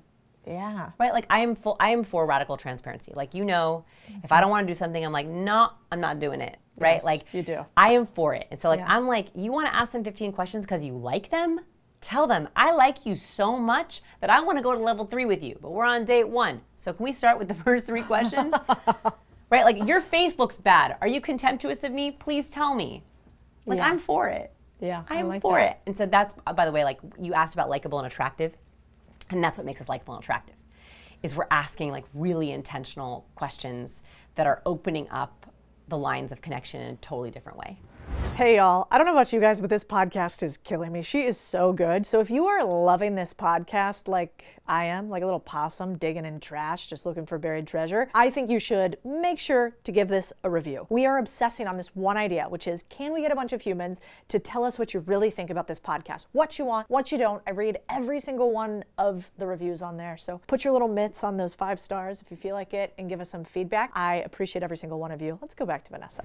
I want to talk really quickly about introverts in business. Yes. Because you sort of specialize as being a self-prescribed recovering awkward person. I'm a recovering awkward person. And you talk a lot about how you can be awkward and introverted in business, and it can be okay. It's totally okay. So I know this is a huge topic that you speak a lot about at Science of People, but if you had to leave somebody with a little sprinkling as somebody in business who really wants to be successful but is introverted, what typical advice do you give? Okay, so first things first is you have to find your recipe for charisma.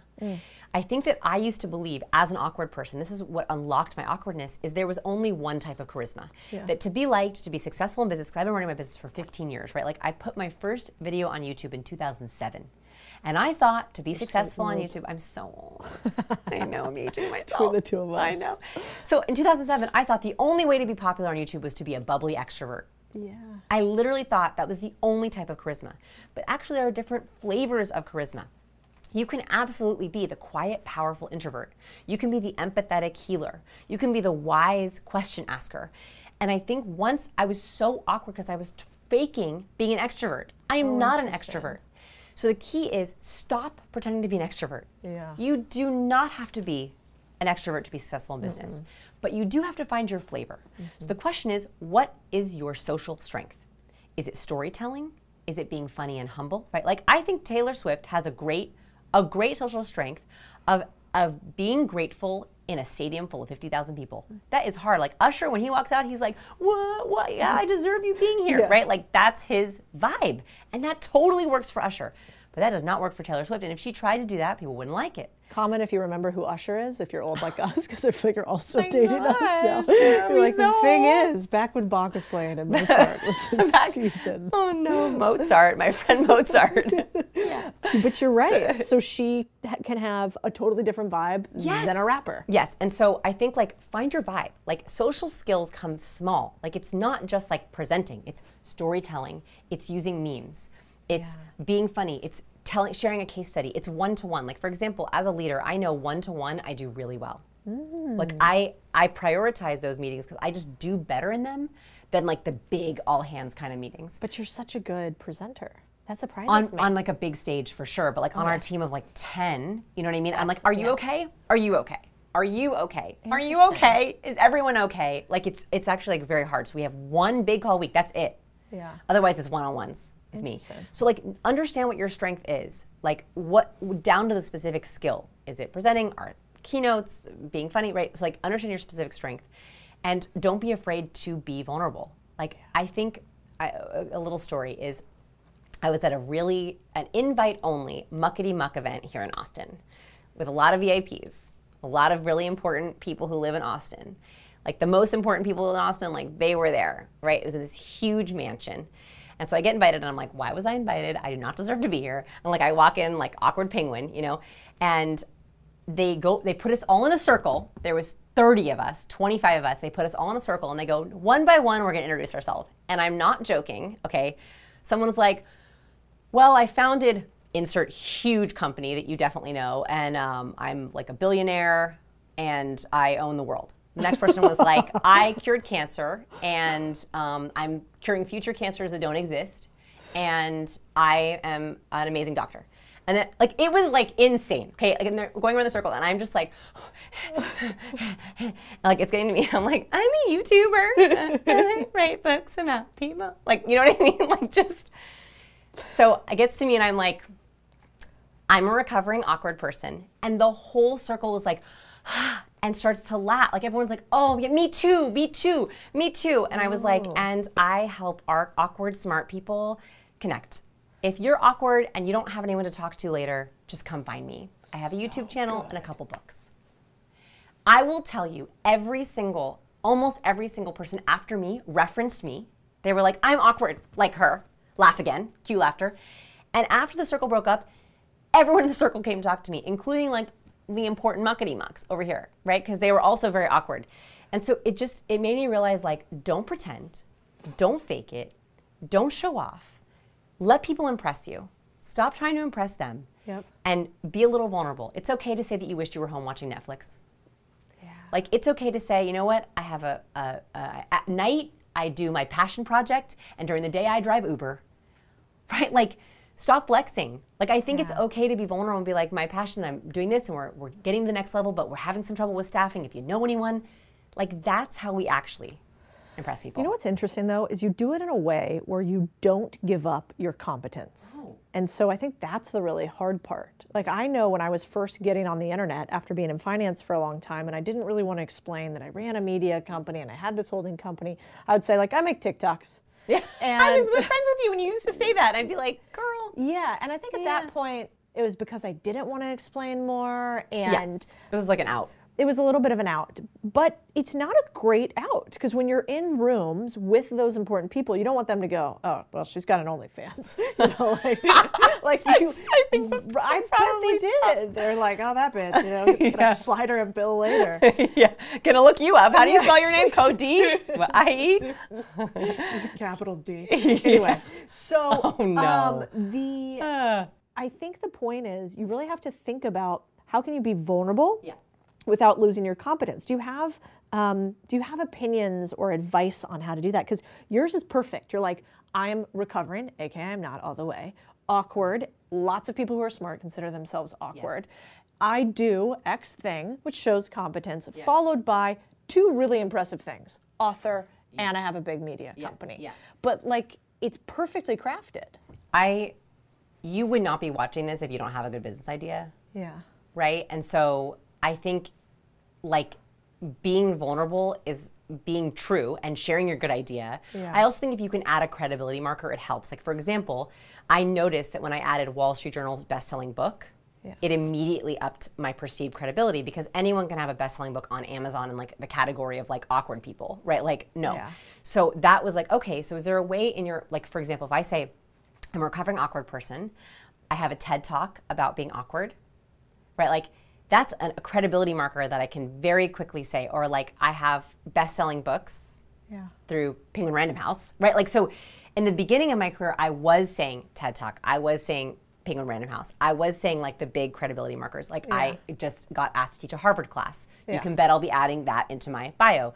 So the more that you can add them, sprinkle them in, credibility markers are good, right? And it can be the counterbalance to your warmth. Yeah, it's brilliant. Yeah, I also think you can find one that's not so serious. If you're not perfectly skilled like Vanessa is, you could say like, I am a ravenous pickleball player. That's it. Totally. You know? Yes. Like, why could that work? Because pickleball, nobody looks cool playing pickleball. Right. And I mean, if you add, no, you know, No, okay. nobody looks All right. cool. No, Okay, it's not. It's not. great, okay. The internet hates me for this. But and then love saying a pickleball. word, they love you. By saying a word like I am a top tier pickleballer, I am a ravenous Right, pickle. totally. Like, it's an immediate chuckle. Yes, or like even like by night I do, Yeah. you know, or like my day job is this, but like my passion project is this. Like, we like words like that: passion project, ravenous, amateur. Like, Yeah, you can amateur's a say good one. those things, like recovering in its own way. Or like, I also love, I teach my students to do like blank turned blank. So I have a lot of like pivoters. I have a lot of students who are like, I was a lawyer and now I want to be a nonprofit runner or whatever. Nonprofit runner, owner of a nonprofit. Like, I don't even know. Yeah, I have a lot of students who like have pivoted. Yeah. And they're like, how do I say like I was legit a lawyer and I've chosen this? I'm like, turned. So like, I'm a lawyer turned nonprofit. I'm a student, but my passion project is that I'm coding my own software blank. So that is a narrative, by the way. Yep. Like, I think people are afraid to, in an elevator pitch, or like I teach my students, it's called a log line. Like, a log line is like a one sentence phrase that gets people hooked.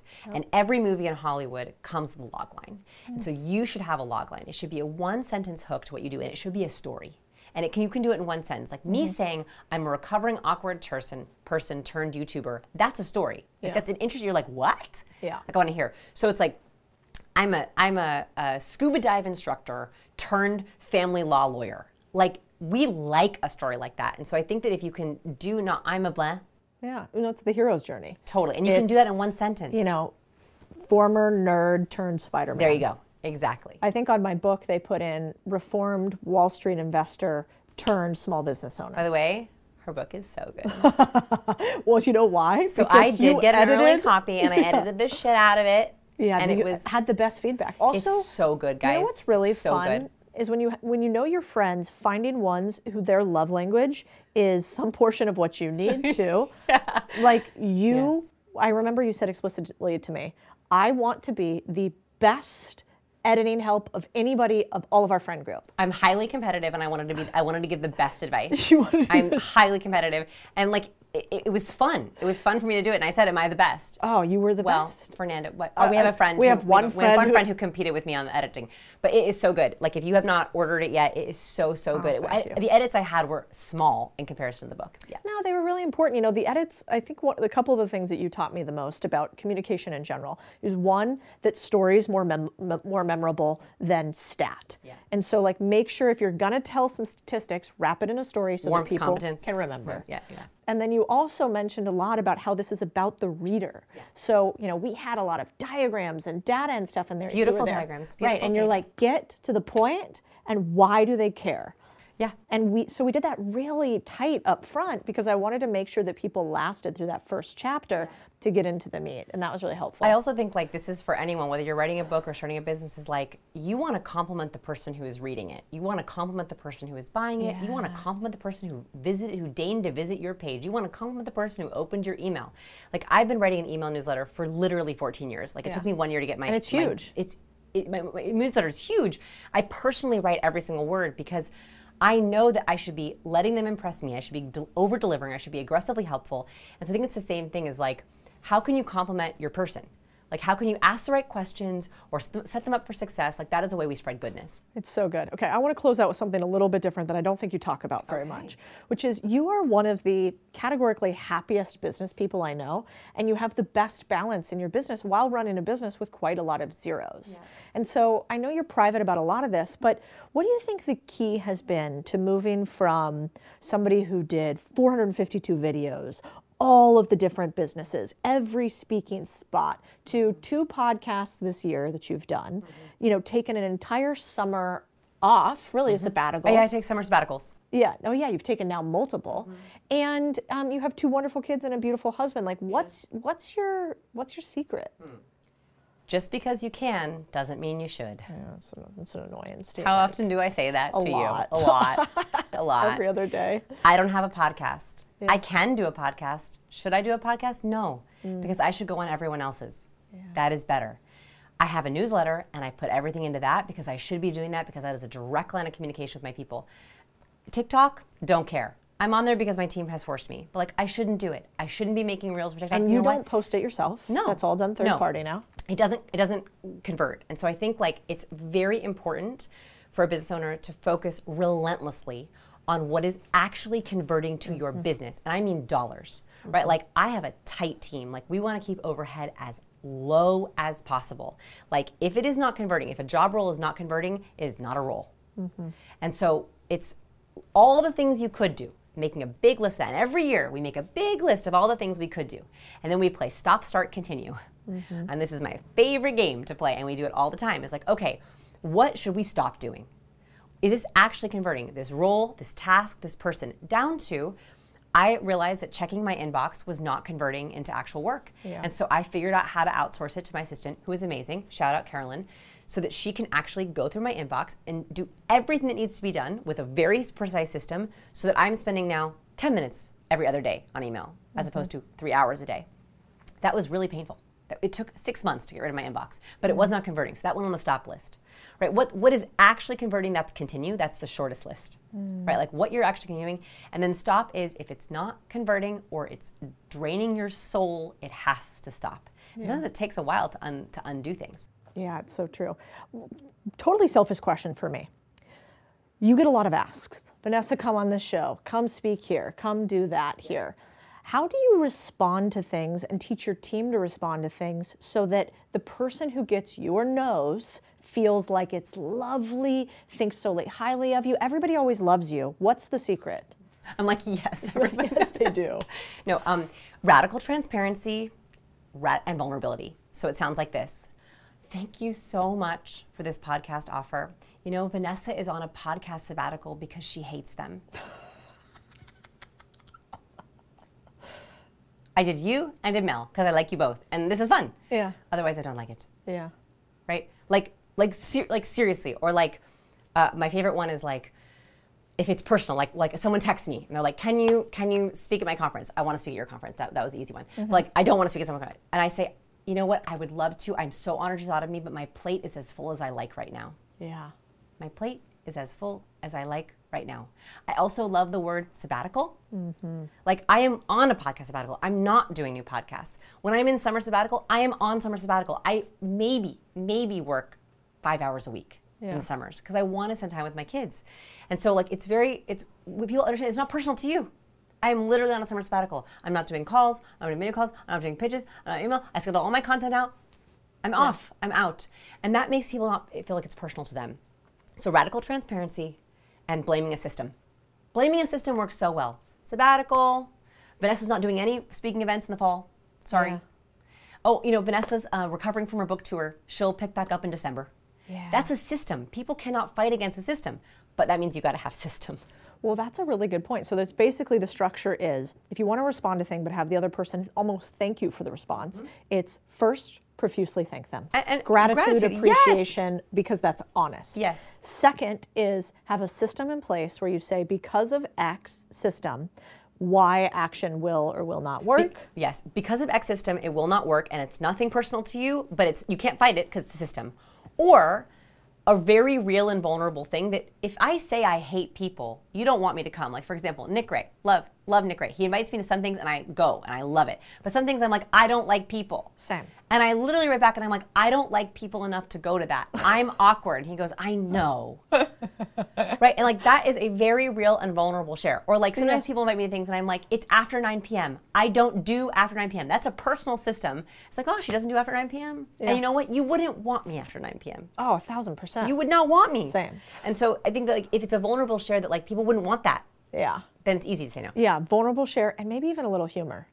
I try to be funny. Yeah. You know I try to be funny. Yeah. Well, it makes a huge difference if you're like, you know, and I think trying to teach your team too, it's one thing we're working on in my team right now is like teaching your team how to say no super graciously with boundaries and even a little bit of sense of humor. And I think that thing that you talked about, which is like a shadow influence blame. So it's like, I can't do this because system.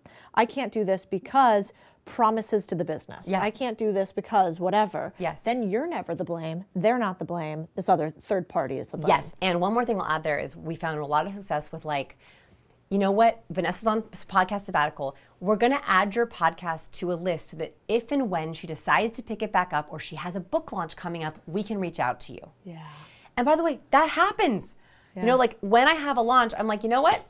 Time for some podcasts. And then I like it because I actually have things to talk about, right? I have new research, I have new things. So adding a list really helps. Like even like I'll have people who are like, I'm in Austin for the week. Do you want to hang out? And I'm like, no. Because like it's a hard week. And so I'll be like, I'm so sorry. I'm in a low people season right now. But next time you come, please reach out. Like it's the next time. Yeah. So you can like create a list and like you have to be genuine about it. But like I think that also really helps people feel like it's not just no. Love it. End. So if you have speaking event requests or podcast requests, you can say, let me add you to a list when and if Codie can do it or I can do it. I would love to, but right now I am focusing 100% on the book launch or 100% on my people. Or like, I've also had friends who are like, you know, this literally happened to me last week. I have a little girls' dinner that I do, and I picked an expensive restaurant.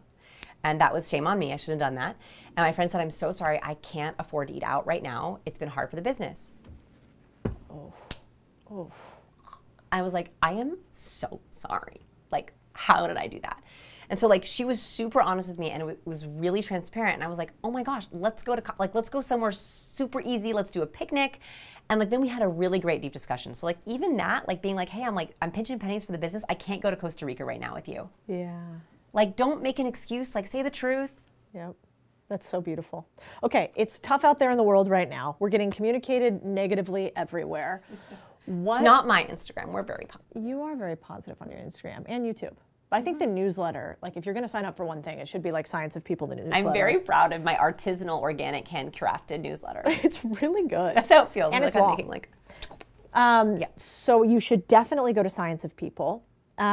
But what would you want to leave people with? To leave them on that little bit of a high note in a world that's a little negative. Can I share a story? I would love a story. Okay. So this fundamentally changed how I interact, and it was about being likable. And one of the fears I have about awkwardness is that I'm deeply unlikable. Like that is something that I really fight with.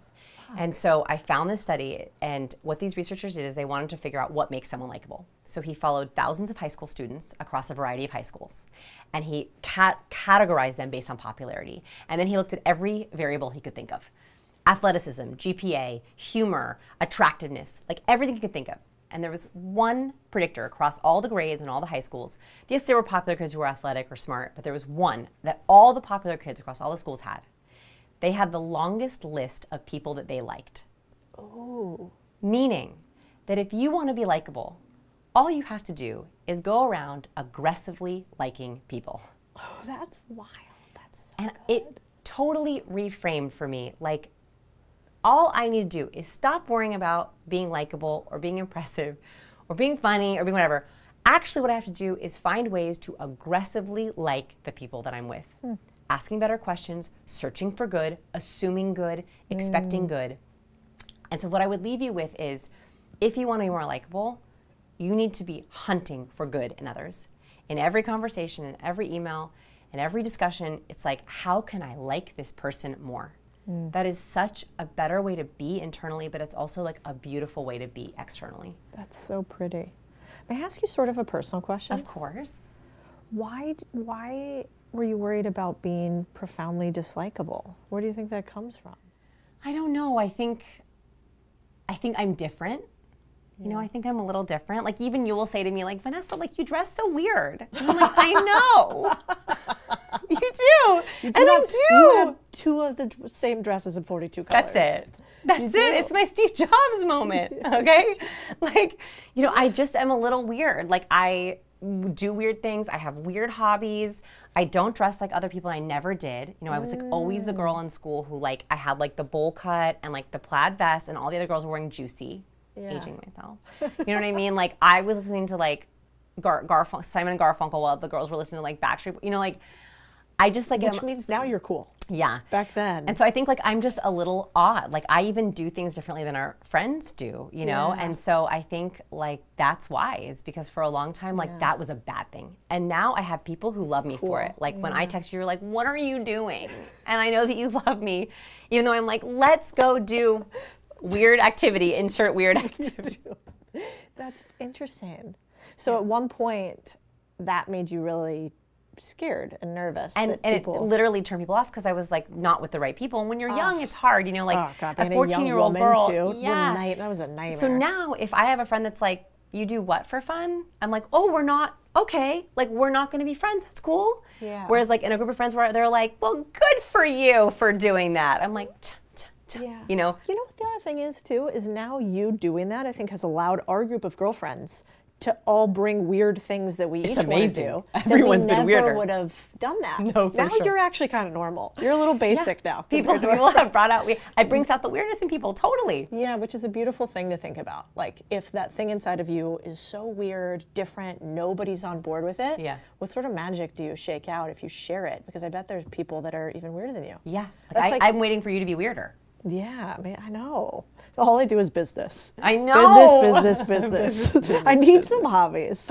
I'm in the market for a hobby. Like, yeah, we gotta get some hobbies for you, but like not like shooting. I know. You know what I mean? Is like true. It's so hardcore. Like something like pottery. Yeah, I know. You like always darning. bring the worst hobbies. Like you're like what was the last wreath one you wanted me to do? Yeah, succulent wreath. Oh, that They're awful beautiful. Harry Potter thing we went to for 4 hours. That was fun, and I brought chocolate frogs. You did not think it was fun. You're Slytherin. Yeah, I must be. Although you know you are. I score as Gryffindor. No. I think you're a secret Slytherin. No, I'm not. Yeah, I'm a Ravenclaw. Anybody who makes this I'm a Ravenclaw. A Slytherin. I'm a Ravenclaw. Was that one of those flash that was like grenades? did I got it? Yeah. And we did go to Harry Potter Symphony Orchestra. God, we are and I losing did make all us dress my up, although cool you wouldn't do it. On the internet right now. I did it. You didn't dress up. Yes, I did. I don't remember what you I wore. But You wore like a sock, and I was like, okay, it's under a boot. I wasn't gonna cape. Like I had like spell earrings on. You did have spell earrings. Brought everyone gifts. But it's kind of endearing because how many scientists are like a Harry Potter fan? I know. I'm actually a huge Harry Potter fan. I just don't project. Keep it deep inside. That's what I'm saying. We gotta be weirder. Okay, fine. I'll bring it on the internet. Tell me if anybody else on here is Harry Potter fans. And what your house is. Oh yeah, and what your house is. And but that you don't think lie. you know that Codie's Slytherin. Okay, you can guess. What do you guys think I am? Am I Slytherin? Am I Gryffindor? I think we've actually found the real culprit here. And that's how we'll leave you on this podcast today. Thanks for coming, B. That's quite a close. I can't believe I shared all of that on the internet. I guess you guys could tell me in the comments which Harry Potter house you think I am. I have a clear house, so I hope you guys get this right. I think Vanessa was trying to dissuade you from what is the obvious choice. So maybe you can tell me what Harry Potter house you guys are in the comments, and you can tell me which one you think I am. The second thing I was thinking about with the close here is when it comes to communication, there's some correlation between the better you speak, the more money is in your bank account. And I wish I had understood this earlier. It's actually not my biggest strong suit. I'm pretty good at one-to-many, aka content. Vanessa talks about how she's really good one-to-one. And I think one of the keys in success in your bank account is how good are you like 1 to 5, 10, 15, 20, and your small teams. And so if you want to learn more about how to communicate well to small teams, let me know in the comments too, because I think we should put together a guide for how do we run meetings so that they don't suck and people actually want to attend to them. How do you communicate with your team even when things are scary and get them to do the things that you want them to do? Vanessa hit on a bunch of it today. I think we should go deeper, so hit me in the comments if you think so too. And in the meantime, I guess I'll end with this. You know, Maya Angelou has the famous saying that people won't remember the things that you said, but they will remember the way you made them feel. And if you remember nothing else, I think this is an opportunity for you to look yourself in the mirror and say, am I making people feel a certain way that they will remember and want to positively associate their next interaction with me? Maybe ask yourself that question. I'm going to do the same. All right, see you guys next time.